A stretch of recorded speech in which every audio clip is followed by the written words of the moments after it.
বাবা যখন দেহে ছিলেন সেই সময় বাবা তার ভক্ত শিষ্যদের নানা রকম বিপদ, আপদ, দুঃখ, দুর্দশা এছাড়াও নানা রকম দুরারোগ্য ব্যাধি থেকে অলৌকিকভাবে মুক্তি দিয়ে চলেছিলেন। সেই সময় বাবার ভক্ত শিষ্যদের মধ্যে একটা আশঙ্কা দেখা দেয়। তারা ভাবতে থাকে, বাবা তো এখন আছেন, বাবার কাছে আসলে যে কোনো বিপদ আপদ থেকে রক্ষা পাওয়া যায়। কোনো অসুখ বিসুখ নিয়েও বাবার কাছে আসলে বাবা সাথে সাথে সেই অসুখ বিসুখ থেকে তাদের মুক্ত করে দেন। কিন্তু যেদিন বাবা থাকবেন না, সেদিন তাদের কি হবে? কে তাদের রক্ষা করবে? বাবা তো ছিলেন অন্তর্যামী।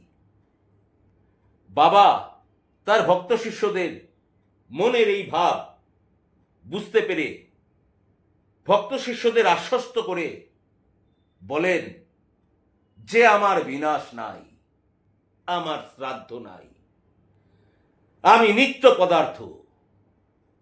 এই আমি হলাম গীতায় বর্ণিত সেই পরমাত্মা। এই আমি হলাম গীতায় বর্ণিত সেই পরমাত্মা।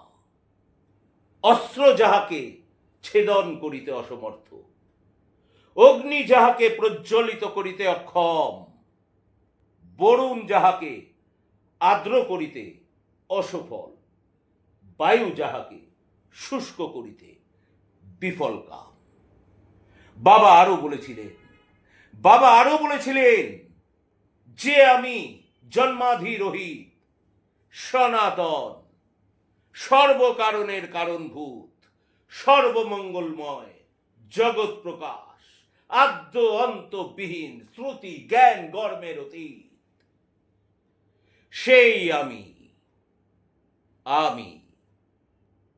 সেই আমি। বুঝতে পারছিস মা, বাবা কোন আমির কথা বলেছেন? গীতায় বর্ণিত সেই পরমাত্মা। সেই সময় বাবা ভক্ত শিষ্যদের আশ্বস্ত করে তার অভয়বাণী দেন। সেই জগৎ বিখ্যাত অভয়বাণী, রণে বনে জলে জঙ্গলে যখনই বিপদে পড়বি আমায় স্মরণ করিস, আমি রক্ষা করব। আর বাবা আজও এখনো অবধি তার সেই অভয়বাণী রক্ষা করে চলেছেন, পালন করে চলেছেন আমাদের মতো তার অগণিত সাধারণ ভক্ত শিষ্যদের।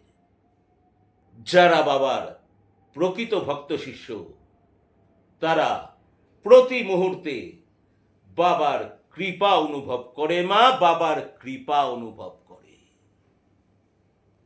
তাই তো মা আমি তোদের বলি, পরম ব্রহ্ম বাবা লোকনাথ, তস্মৈ শ্রী গুরবে নমঃ।